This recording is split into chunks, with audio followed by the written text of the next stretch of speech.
Ladies and gentlemen, pay attention. This is your boy, the coach from the WWE. I would like to welcome you to the very first wrestling podcast in the world to take you on a weekly deep dive into classic matches along with legends of the squared circle. Enjoy the discussion. Enjoy the back and forth. There's so much to get into. Ladies and gentlemen, this is The Payoff.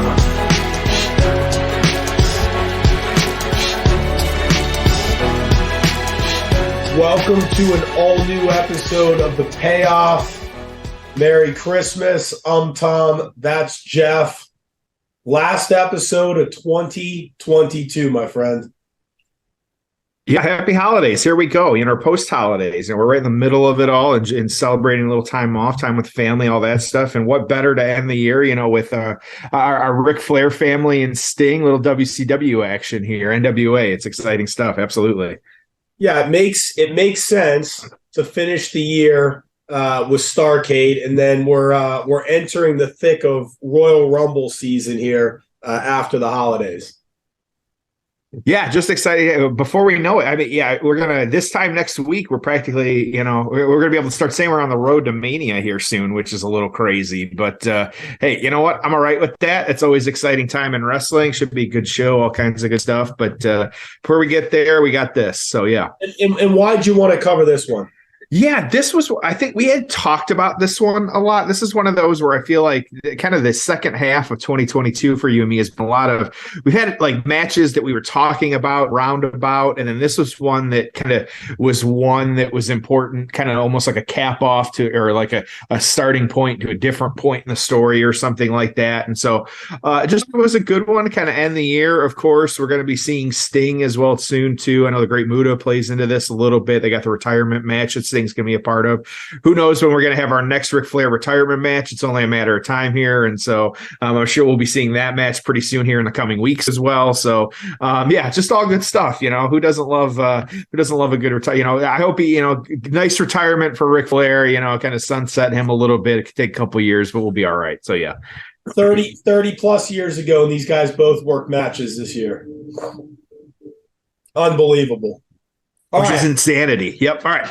Let's get into the build. Oh, it's time for the build. Did you notice the tagline for this show? Starrcade 89, Future Shock. Future Shock, yes. They came up with some crazy shit, man. Like these like WCW like taglines, and I don't. It's just funny. The VHS cover is pretty cool too. It's just got Future Shock written really big, Sting's on the cover. Yep. Good, really, really fun stuff here. This show took place at the Omni, which was the arena in Atlanta. I'm assuming that's where the Atlanta Hawks used to play as well. December 13th, 1989, 10,000 in attendance.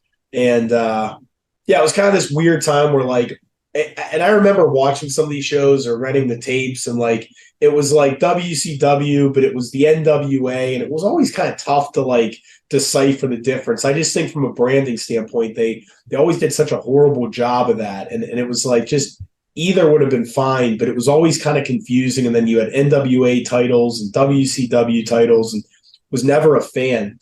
12 matches on this show. And actually some long ones too. So a ton of wrestling. Steiner Brothers defeating Doom by countout, which was Ron Simmons and Butch Reed. Lex Luger defeating Sting in a singles match. Then you had the Road Warriors defeating Doom. Then Flair defeating Great Muta, who you had mentioned. That was only a 2-minute match. The Steiner Brothers then defeating the Road Warriors. Sting defeating the Great Muta, the new Wild Samoans, which I didn't even know were a team. That was Samoan Savage and Fatu, accompanied by the Big Kahuna defeating Doom.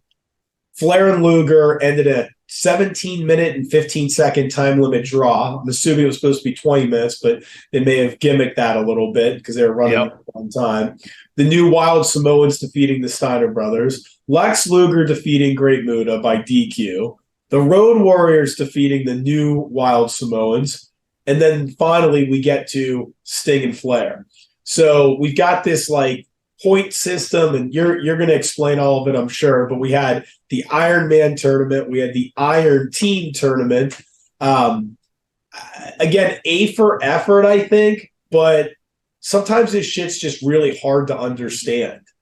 And it's like even some of the stuff I know TNA tried over the last 20 years, Hart was in the right place by trying these things, but sometimes it's like, it's just hard. We're watching wrestling to just chill the fuck out, not to like put our thinking caps on and run numbers here. So curious, how we got here, this point system, all of this. I know you're going to cover it, but tell us how we got to this main event of Sting and Flair. Yeah, it really, like you said, it's super convoluted, this show. And if you're like, wow, you guys have said all the same names multiple times. Yeah, that is what this show is built around. That's the other thing too. Like if I had paid, in 1989, my, $20, $30 ticket to go to the show, and then this is what I got was the same matches, just different people, or, different people in the same matches over and over again. Like I'd be pretty pissed. And so, yeah, this show itself really focused around, like we said, the Iron Man and the Iron Team tournaments. And it's super convoluted and super like, I'm going to say it's like, okay, it was 20 points for a pinfall or submission, 15 for a count out, 10 for a DQ, and 5 for a time limit draw, and 0 for a loss. While it's not difficult to remember that, it's difficult to remember that. Like, why? Like you said it perfect. Like, I don't want to have to go to a wrestling show and, be kind of jotting down at the time, kind of writing down, or just kind of, even if they're putting it up on the screen, to remember who's where at what point. Nowadays we have a note out and kind of be doing that. But like, it just made no sense. And then even like the scoring in this ended up being super close. So you're just like, oh, wow, like Lex Luger actually won a bunch of, like, both times. But because of how the points were divvied up, that's why Sting ended up where he was on, or winning like that kind of tournament. But also the match between Sting and Flair, like while it was part of the tournament, like it wasn't a main event because Luger actually had more points, and like it makes no sense at this point. So and you got something like the Great Muta coming in with 0 points on this one. So on the tag side, the Road Warriors ended up winning over the Steiner brothers to win the tournament. But the crazy thing is, like, the Road Warriors and the Samoans was the final tag match, and like Luger had more points. Like, again, even explaining this, it's dumb. And so it makes no sense why they could, why they did it this way. I get it. Like, we're all for a tournament nowadays, but not like this. This is kind of stupid. But that is how they set up the tournament. How the card was kind of laid out. But on this one, of course, you had really, it was the year previous to this, 1988, is when Sting started to get his main push and him having some flares with Flair and the Horsemen. That really continued through most of 1988. And then you had Sting with some different feuds, kind of things happening there and stuff like that. Of course, we remember back to, at this point, too, like Flair also like feuding with Terry Funk, Ricky Steamboat. That was over the NWA World Heavyweight Championship. Sting was actually feuding with a Great Muta for the NWA World Television Championship. So you had these guys kind of, they were in each other's realms, but they were going for different belts. And these are the kind of guys that you had involved. And so it was really that summer of 1989 where you started, again, even though these guys had a match together, and we'll see the dissension after, but Flair and Sting kind of were aligning themselves with each other at this point. And so you had Flair getting attacked by the Great Muta, and Sting actually coming out to help Flair on that one. And then you had Sting and Flair feuding with the Great Muta and Terry Funk, actually. So that playing into a little bit of who Flair had been feuding with. And so you really had that. There was a Thunderdome match where these two guys, or I say 4 guys actually, Sting and Flair beating the Great Muta and Funk in that Thunderdome match. It was actually Halloween Havoc in October. And so, again, these guys, Flair and Sting had been tagging up till this point a little bit, so the match did make sense, at least in regards to, it wasn't just like out of nowhere where these guys ended up wrestling each other, but also at the same time, like, you face heel that, and not, Flair's always kind of the heel, kind of that playing into this a little bit. And so, but not a ton. And so, really the big catalyst for this match was, even though these guys had been, I say, in each other's, wrestling universes, it was because of this tournament that these guys had this match. And again, not even like kind of where the scores were and stuff like that. It just kind of, very odd and things like that. So, yeah, just kind of get into this match. That's kind of where we're at this point, and see what happens. All right. Well, we are at the 2-hour, 31-minute mark of Starrcade 89, Season 7 on Peacock. 2 hours, 31 minutes. Jeff, are you ready? More quick time, I forgot to ask you. Did you get anything nice in your stocking for the holidays? I did not. Did you?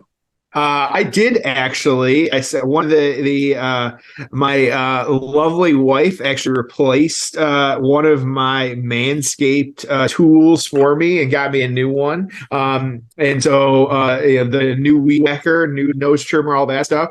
And I was surprised to hear, she goes, "Yep, I used your promo code." And so I was like, "Hey, you know what?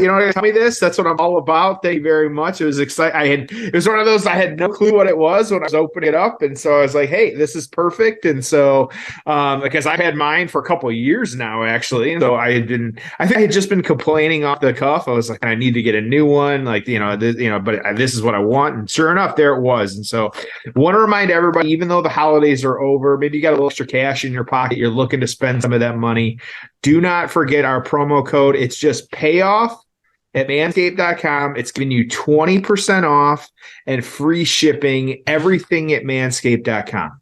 And so now's the time of year to use it. You've still got some holiday deals going on now that we're right after the holidays, kind of open up the checkbook, get the credit card out. Let's make sure that, giving them, some love as well too, because they've given us some love over the years as well too. So again, great company, great products. Tom and I stand by them 100%. We wouldn't talk to you about them if we didn't believe that they were the best ones out there. Spend the money on the good stuff. And so that's manscaped.com using our promo code PAYOFF to get 20% off and free shipping at manscaped.com. So Tom, now I am ready. Yes. It's time for the payoff. Oh, it's time for the payoff. He cannot let history repeat itself here. He cannot go to a draw if he wants to win. Yeah, this is a wild set. Are you looking at this like the multi-tiered stage? Yeah, multi-tiered stage. Ramp coming down. 15 might be the fastest, toughest 15 minutes of Sting's lifetime. Side headlock by the Stinger on Nate. Yeah, that's a wild set. That's pretty cool. I want to see it again. To describe it for those at home, it's almost like a 2 tiers, like Donkey Kong like stage with like different. It's got 2 levels that come down to it. So that's something you've ever seen actually since, I don't think. That's actually very cool setup here. And so kind of your other than that, 1989, kind of your standard ring setup here as well though too. Nothing special about that, but the stage very cool. Yeah. Yeah, Eric Bischoff mentioned something on his podcast before, and I think it's a really good point in this show. It really hammers it home, which is, think about this. You're asking for whatever, $25, $30, whatever pay-per-view's worth the time. You didn't really know what you were getting. Mm-hmm. It's not like you knew you were getting, certain matches, like, and based on this point system and, everything else, like it was just kind of odd, right? Like, I mean, maybe I guess you knew that everything was round robin. So like you knew that you'd get like a match, but like you didn't know what order, you didn't know necessarily, you just didn't know much. I don't know. And like technically, and then like it could have like been spoiled because it's like, well, if the last match is Flair Sting, then obviously like, you're like chances are they're going to both be in it. I don't know. It's just kind of odd. And even like, and Pritchard mentioned it too, but like even with like Cyber Sunday, it's like, well, am I getting, what 2 guys am I getting? I really don't know what I'm buying. And hey, I'm a huge Shawn Michaels fan, and he lost the poll, so he's not even going to wrestle on the show. Well, that sucks. So I think you can do that stuff. So like stuff like this, I think I think it works out really well on TV. And I think you can even get away with it on like a PLE, right? Mm-hmm. You're not paying for it, but like, if I'm Tony Khan, I'm not doing something like this where I'm asking for $50 and people don't even know what the hell they're buying. Right. Yeah, absolutely. And this is one, like you said. So to kind of set this up at this one, that if Flair wins, he wins the tournament. If it goes to a draw, Luger ends up with the most points. And so while Flair is the heel in this match and kind of playing the heel a little bit, Flair is actually, I guess I'll say, the underdog on this one. Like he's the one that needs to get the win here. And so even that's kind of a weird setup. Like the heel shouldn't be the one that's going going for the win on this one. Like it should have been Sting that is trying to topple the heel, and the heel being the heel to win the match. Like, so even that aspect of it is kind of unusual here. I will say it's odd, and I'm going to say this: Sting is actually in the black and white, but it is not the black and white that we are accustomed to. This is, of course, the Surfer Sting at this point, but surprisingly enough, actually wearing black and white face paint. As the Sting, but then has the rainbow scorpion on the black tights for his outfit, and some fancy yellow boots as well here too. And so both guys just kind of nice action at this point, kind of running the ropes, and Sting kind of showing off a little bit here with the gorilla press. There's a difference in fatigue. Earlier, he extended the arms. Yeah, Sting looks great. I mean, moving around great, and obviously physically looks like $1 million. How much more? So we're at the end of 2022 here. Is 2023 going to be Sting's last year? Are we going to see Sting into the future here? Like, the man, every time he's out there, like getting the pops, great matches, like it's crazy. I mean, how many years has he been in AEW? Like 3 full years? He's 63, 63? Yeah. And so 3 years, right? Yeah, he joined in 2020, but still, so yeah, I mean, we'll say, December 2nd, 2020, Sting made his debut. So, 2 full years, but still, it feels like 3 because, yeah. Why stop? I mean, you're working tag matches, you're having fun. I think they've done a great job. He's been, I think, it's weird because he's been with Darby Allin the whole time. There's been no talk of really him and Darby kind of turning, but then also he makes appearances and has run-ins and all these different things. And I was thinking about it. Like I wouldn't why break them up? Like Darby's not a heel. Yep. Neither it's like Jeff Hardy. Like they're just people that like fans just love them. Like don't make them a heel. So. I keep Darby and Sting together. Maybe Sting's last match is a singles match. One of the questions is, where's Sting's last match? Well, I know it ended January is when he's got that great Muta tag match, actually. And so, but it's also like, who knows? Like, even you figure he puts out, even if you say 4, like every 3 months he comes out and does a match. Even you lower that and say every 4 months and he does 3 matches over 2023. Is anybody going to complain? Absolutely not. Like, and it's crazy to be like, who would have thought it, like his last match too? It was the full year match.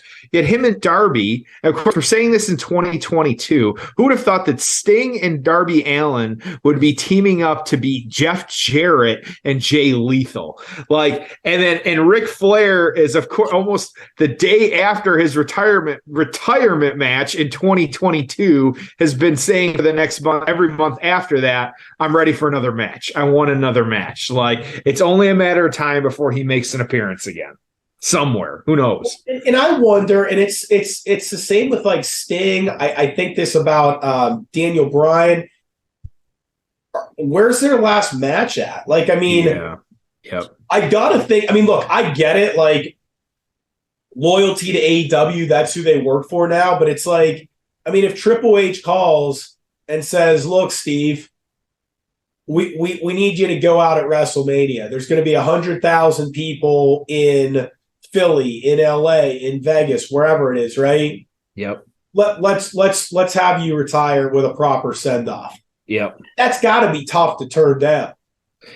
And this is where it goes back to, and you and I have talked about this before. Like, yes, like there's 30 hours of wrestling every week if you want to watch. Like, you can always find a wrestling product, but when people talk about going to WWE as their dream, it is like we're a ways away from it here, but it is the Hollywood WrestleMania. Like you said, 100,000 people. Like, who wouldn't want to be on the roster at that point, having a match in that setting? Like, even if, okay, we get the rumored, Rock, Roman, Main, whatever it is, like, are you going to tell me that someone's like, well, someone like Sting, I would take a second, like, and be like, hey, like, maybe like this is how I go out. Like, give me the 25-minute send off that, I didn't get last time and I deserve. Like, have him beat Seth clean or something like that. Like, you going to tell me that wouldn't leave a legacy that he deserves? Like, come on. Like, yeah. Well, and it's funny, you mentioned The Rock, and, The Rock's mentioned before that, hey, there's nothing like the audience, but he just spent 15 years on this Black Adam movie, and from what I understand, it kind of bombed. It did, yeah. Okay, not like horribly. Like, he said that they turned a small profit. I've seen other people say it was a complete bomb. I know he's now, and you know this stuff better than I do, but they're not going to continue with Black Adam in the yes universe or whatever. So I'm saying that to say that, like, I'm sure you go through that and you're like, fuck it, I'd rather just work WrestleMania. Like, you know what I mean? Like, that's a lot of work, and it's like, yeah, you know what? I mean, he's already in shape. I mean, he'd want to bounce around a ring a little bit and maybe get his cardio up or whatever he needs to do. But, like, for the most part, it's like, he's got all the money, but it's like, hey, do I want to spend, another year making a movie, or would I rather, get in front of some live audiences, cut some promos, and work a 15-minute match against Roman Reigns, who can carry me to a pretty damn good match, or whoever it is. Yeah. Like, I mean, even Austin, Austin got the bug, and now it looks like he's going to work again. Well, and Cena was back, and so we're gonna start to see some of that as well too. And so I think that it's hard. Yeah, the Black at this point, Black Adam, and there's all kinds of other rumors about just him kind of ruining it for everybody. But at the same time, The Rock's The Rock. He's going to come out. I was actually thinking about this in the car, and I almost texted you the other day, but then forget what happened, and I just this is for those where Tom and I have been friends for a long time here, but if you were to look at our text message chain, it's all wrestling all the time. And so I don't know why I didn't tell you, but I was like, you know what? I'd be okay with like him beating The Rock on, night 2 to retain maybe the Universal belt if he lost the belt on night 1 or something like that. And so, or the other belt. So we're ways off from that at this point. But yeah, I say we're a ways off, but like it's 4 months away. It's 9 days at this point. Like it's April 1st. It's creeping up real quick here.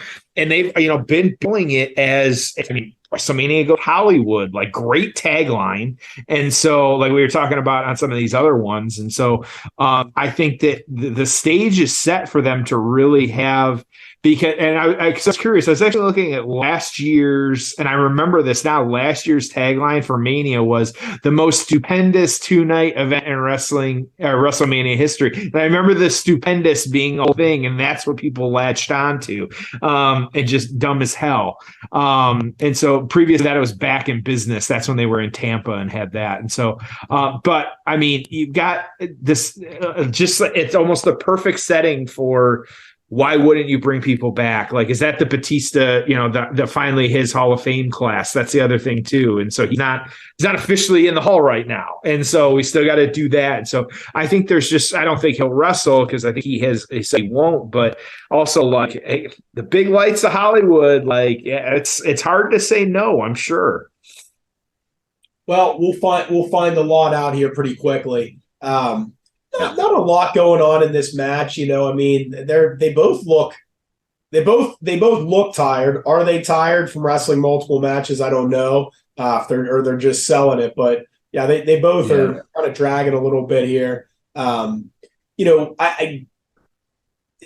I'm curious because this was called the Iron something, whatever they called the singles and the tag.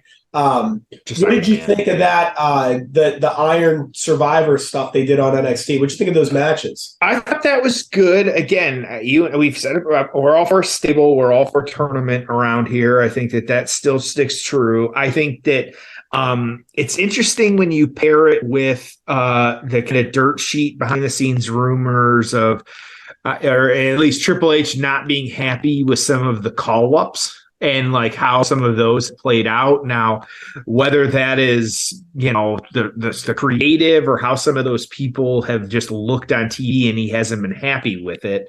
I think that it's important for them, if they're using it as more not just a training ground, but a proving ground as well, too, for some of these people to see just kind of like how they're doing. I liked it. I think, the Mandy Rose situation aside and taking the belt off, like we'll talk about that too. But like, I was good seeing some different people. I think that's one of the problems I have with NXT right now and why I don't watch it as much is because I don't necessarily know everybody that's down there right now. Like, there was a time where, even you and I went to, the small show, NXT shows, like you really look forward to those. And then now, like, even if they were traveling, I don't know if I'd want to go. Like, it's hard to get behind some of these people, but I think that was a very good idea to get some exposure, kind of try something new. Hey, if it didn't work, it didn't work. Behind the scenes, they're like, nope, that wasn't a good thing. But it does very much seem to be kind of the brainchild of Shawn Michaels. And so I'm not going to question most of that and kind of where he, and so even if it's him and Triple H, great. But I thought it was good for the exposure, if nothing else. How about you? Yeah, I liked it. The only thing that I struggle with is like just suspending belief of, hey, in a normal match, it takes 15 minutes to get one pinfall, but in this one, we're getting 6 pinfalls in 20 or 30 minutes. So I don't like the frequency of the pins. The concept, though, I liked it. And I thought the finishes to both were really interesting. I liked it. I mean, again, I don't know if I need to see it on the main roster or it needs to be a big thing, but I thought it was pretty good. I thought that entire show was good. I'm a huge Braun Breaker fan. I think the dude's just really, really good. Yeah.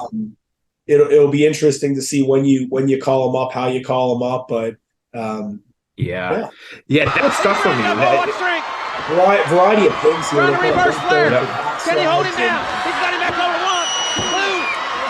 What did he get him? No, God, he was so close. He was good little so change close. there. Yeah. Yeah, I mean, it looks like we're coming up on the end of the match here. Really a good back and forth match. But again, it's just, what are we wrestling for here? The some stupid tournament. Mm-hmm. What are really the stakes? And there really wasn't like the heels operating in the baby face function, like you said. So it's just kind of a weird dynamic here. Well, in this one, we'll talk about in the aftermath kind of what happened on this one. And so, yeah, but it definitely, because this Wrestle War was what came after this in February. But I think we were building a little bit with some different stakes here. You got Flair. Just kind of working the groin here at that point. Okay. Yep. And now he's going for the Fear 4. Nope. Can he hold it? 1, 2, 3. Yes, sir. Sting has won it. Into a small package. So quick. Ladies and gentlemen, the winner of the match and the entire singles tournament is Sting! Flair's right in his face. Flair was right up in his face. I thought he was going to go right after him after that match was over. Keeps Flair looking strong. He popped up immediately after that small cradle. The Horsemen are in the ring. What's going on here? Ole and Arn Anderson in the ring. You better get out of there, Stage Sting. for there. Flair It's at 3 levels. I think it's huge. Yeah. What's Arn Anderson doing here? What's going on here? They're holding up the sign of the Horseman. The Stinger has won it. Fans will take another look at the closing moments of this before we go back to Gordon Soley, who's standing by with the Road Warriors. Terry Funk, here it is.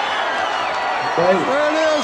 Well, there you go. Sting won. Good There you match, go. man. Yeah, nice. All right, let's get into the aftermath. Ho! What'd you It's think? time for Not the bad. aftermath. Overall, I don't think it was where the rating had it, but it was still a very good match. I think that, overall with the card, they did a good job of at the end there, kind of, surprising us with the story, which I thought was nice. But yeah, not bad. How about you?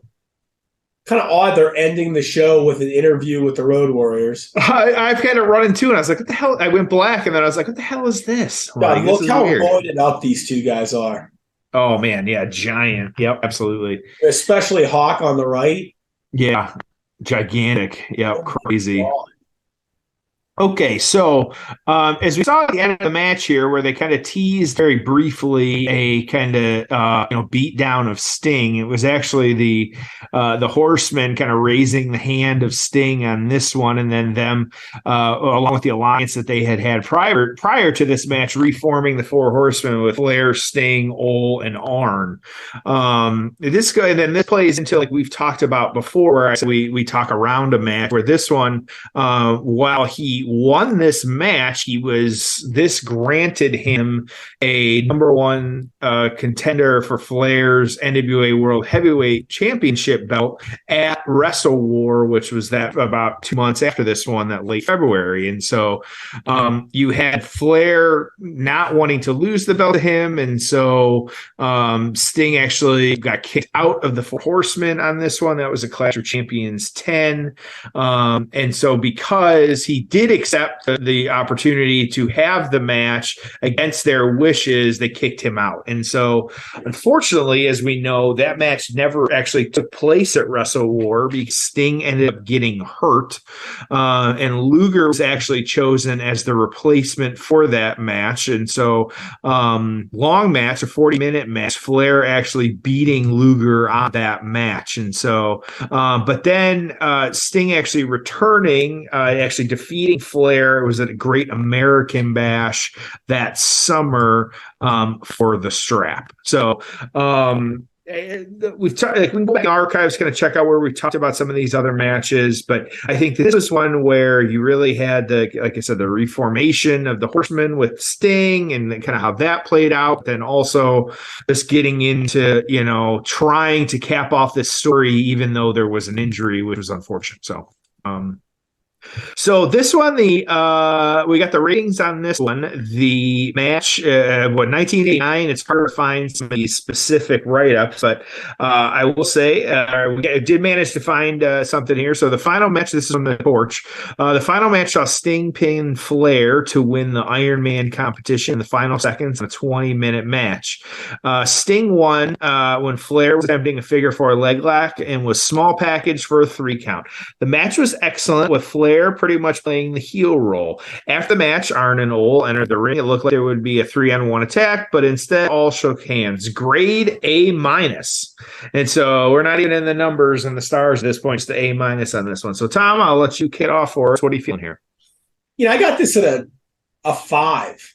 Okay. The match was good, but there was, again, the stakes. Who cares about this tournament? The show was confusing. The tournament was confusing. I didn't think it was their best match. I thought it was okay, but again, I just, nothing about this was go back and watch this one. What about you?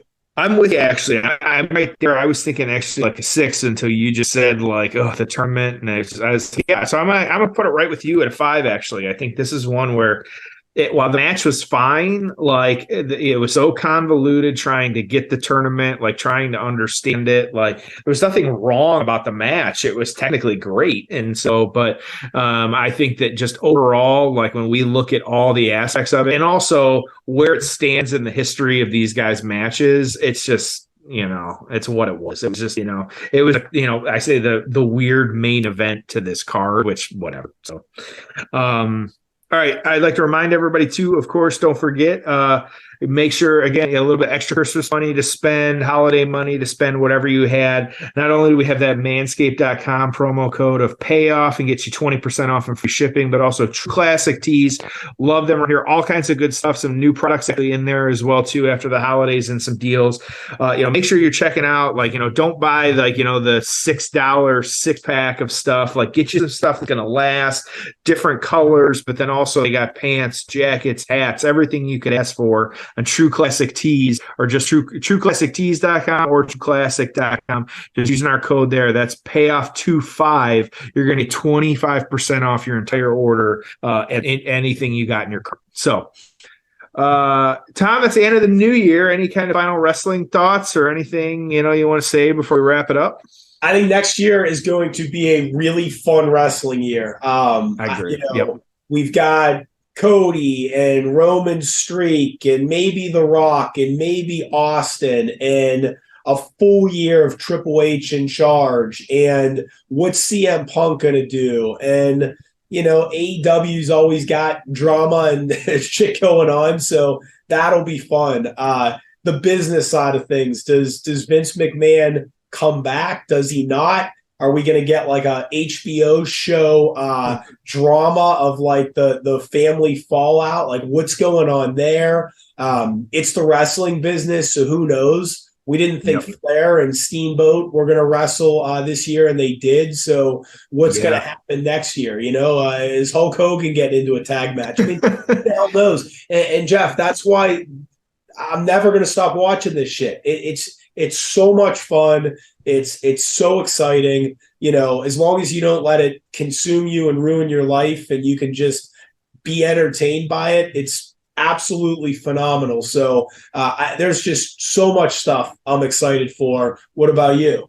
Yeah, it's hard to disagree with anything you said. I think absolutely that going into 2023, if the resolution is anything, it's just to maybe watch something a little different this year, kind of pay attention, to maybe, because there is a lot of good wrestling out there. It doesn't have to be WWE. It doesn't even have to be AEW. There's a lot of good things happening there. I think that we're going to see, a lot of people shifting as well too. If it's anything like the college transfer portal, it's been over the last few weeks, there's going to be people moving, there's going to be things happening. And so, but then I think also, I think we forget too of Triple H is trying to build his brand, and it is literally at this point in the first, 3 months, 4 months of that. And so I think I am excited to see where wrestling goes under him, where Vince, 30 plus years, he built an empire and kept it going. And it, all these different things that we now appreciate about wrestling. I think we're only starting to kind of scrape the surface of what Triple H is going to give us for that. And so I think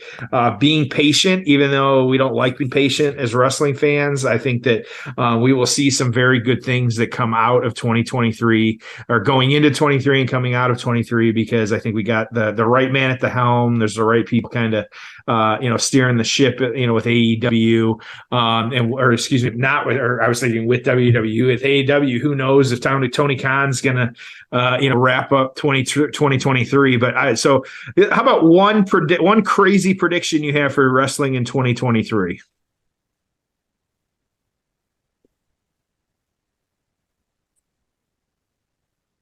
Instead of just one match, we get a run by Steve Austin. Multiple matches. Ooh. Maybe a championship. Okay. I mean, impressive. Yeah. I mean, it's out there. I'm not saying it's going to happen, but there's my prediction. What about you? Let him run it for a month. I think we are going to see a mass exodus from AEW. Yeah, I think we got some. I think we got some contracts ending. I think the behind the scenes is going to finally catch up even more so than it has. I said I don't know if Tony Khan is, it's not you and me, but I don't know if Tony Khan is the man to keep running the ship solo. I just don't know if he's got the infrastructure behind the scenes. But I think with contracts ending and just kind of things happening, we're going to see some crazy moving out of AEW. And so I think 2023 is going to be the year from AEW to WWE. Yours is way better than mine. I completely agree. There you go. So we'll see what happens. Yeah, of course, man. It's our show. We can do what we want. Mandy Rose does porn this year. Oh boy, yeah, that poor We're gonna talk about that on a future episode because that's part of a larger conversation of monetizing stuff outside of wrestling and blah blah blah. So we are going to talk about that maybe next week. But This was fun. I am super stoked for next week. For those listening, you'll know why when we get there. Yep. Thank you for listening again this year. 52 more matches coming at you in 2023. Thank you, as always, for your support, and we'll see you next week on a new episode of The Payoff.